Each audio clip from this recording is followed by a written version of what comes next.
The number of poor in India has reduced by half between 2005 and 2015, according to a United Nations report. The recent UN-led Global Multidimensional Poverty Index for 2018 shows a promising future for the poor in India. The index says that over 270 million people in India moved out of poverty between 2005-2006 and 2015-2016. The poverty rate in the country nearly halved from 55% to 28% over the 10-year period. India is the first country for which progress over time has been estimated. Well, economic growth has a large role to play in terms of reduction in poverty. But the social security systems are also important because miseries and misfortunes could fall on any family. So, if you look at the causes of poverty, one is being born in poverty is a good indicator of whether you continue in poverty. Then falling sick, getting out of employment. So, there is a need to do two things together.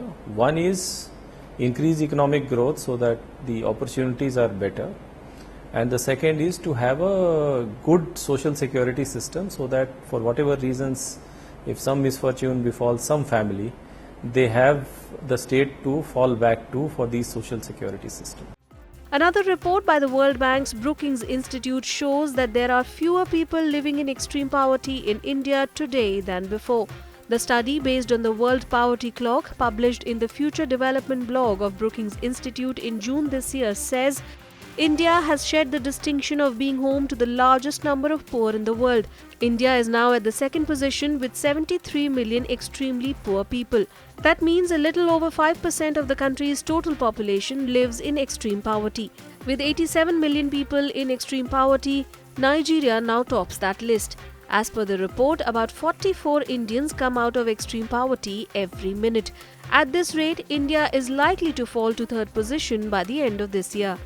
The Brookings study also asserts that by 2022, less than 3% Indians will fall in the category of extremely poor, and extreme poverty could be eliminated altogether by 2030. So there are, large number of socio-cultural issues. Poverty, of course, is one of the factors, but I don't see that really is the only factor. And in any case, the government have multiple schemes to address access to food. For instance, public distribution system. And you know that in public distribution system, we give 35 kgs of rice or wheat to families. That should be reasonably good, and they have their own sources of income as well. Then we have the whole ICDS system and the midday meal system where we feed the children at least one meal. So that is a supplementary nutrition, as we call it.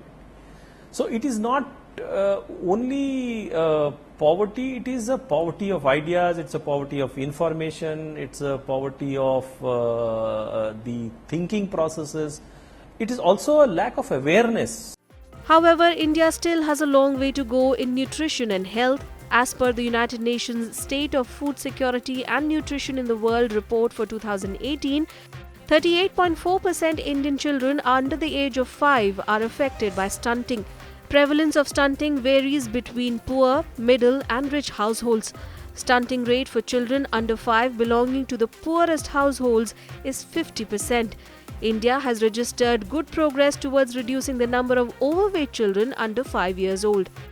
According to the latest National Family Health Survey for 2015-2016, a third of women of reproductive age between 15 and 49 years of age are undernourished with a body mass index or BMI of less than 18.5 kg per meter square, and 51.4% women of reproductive age are anemic.